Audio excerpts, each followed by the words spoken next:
राधे राधे मित्रों, आप सब कैसे हैं। आशा करती हूँ आप सब लोग बहुत अच्छे होंगे। तो मित्रों, मैं आप सबसे बात कर रही थी माघ शीर्ष का महीना या अगहन के महीने के बाद जो अगला महीना आता है पौष मास का महीना, तो उस महीने में जो एकादशी आती है उसको कृष्ण पक्ष की जो एकादशी होती है उसको सफला एकादशी कहते हैं। वैसे तो माह में 2 एकादशियाँ आती हैं, एक कृष्ण पक्ष की और एक शुक्ल पक्ष की। तो मैं आपसे कृष्ण पक्ष की एकादशी के बारे में बात कर रही हूँ। इस दिन भगवान विष्णु की पूजा का विशेष विधान है। इस व्रत को धारण करने वाले को चाहिए कि प्रातः स्नान करके भगवान की आरती करे तथा भोग लगाए। ब्राह्मणों तथा गरीबों को भोजन अथवा दान देना चाहिए। रात्रि में जागरण करते हुए कीर्तन पाठ करना अत्यंत लाभदायी होता है। इस व्रत को करने से समस्त कार्यों में सफलता मिलती है, इसलिए इसका नाम सफला एकादशी है। तो मित्रों, इस व्रत को करने से बहुत हमारे जीवन में बहुत बदलाव आते हैं, हमारा जीवन धन्य होता है। इस व्रत को करने वाले को ना चोरी करनी चाहिए, ना चुगली करनी चाहिए, ना ही झूठ बोलना चाहिए, और भी जो कृत्य गलत हों उन सबको नहीं करना चाहिए। मांस मदिरा का या प्याज लहसुन का किसी चीज़ का उपयोग नहीं करना चाहिए। तो मित्रों, इसी संदर्भ में एक कथा प्रचलित है जो मैं आपको सुना रही हूँ। चंपावती नगरी में एक महिषमान नाम का राजा राज्य करता था। उसका बड़ा बेटा लुम्पक दुराचारी था। मांस मदिरा, पर स्त्रीगमन, वेश्याओं का संग इत्यादि कुकर्मों से परिपूर्ण था।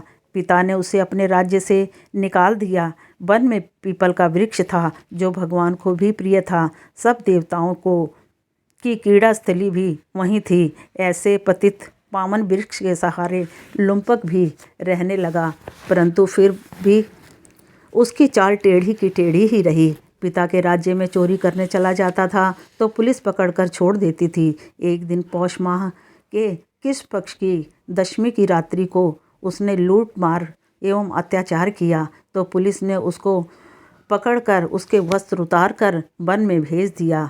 वह बेचारा पीपल की शरण में आ गया। इधर हेमगिरी पर्वत की पवन भी आ पहुंची।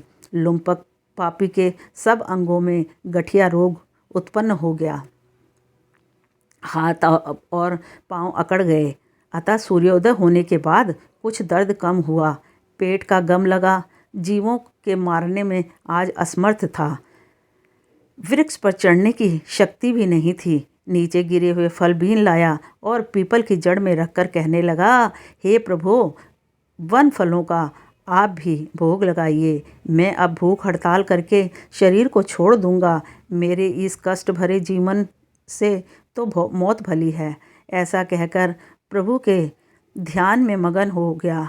रात भर नींद नहीं आई। भजन कीर्तन प्रार्थना करता रहा, परंतु प्रभु ने उन फलों का भोग ना लगाया। प्रातःकाल हुआ तो एक दिव्य अश्व आकाश से उतरकर उसके सामने प्रकट हुआ और आकाशवाणी द्वारा नारायण कहने लगे, तुमने अनजाने में सफला एकादशी का व्रत किया।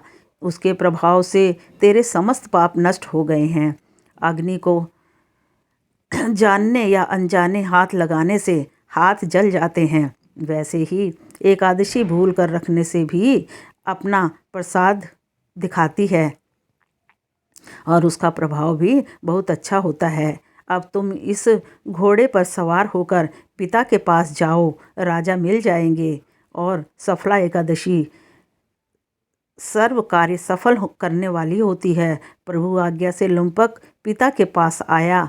पिता ने उसे राजगद्दी पर बिठाकर आप तप करने के लिए वन में चला गया। लुम्पक के राज्य में प्रजा एकादशी व्रत विधि सहित किया करती थी।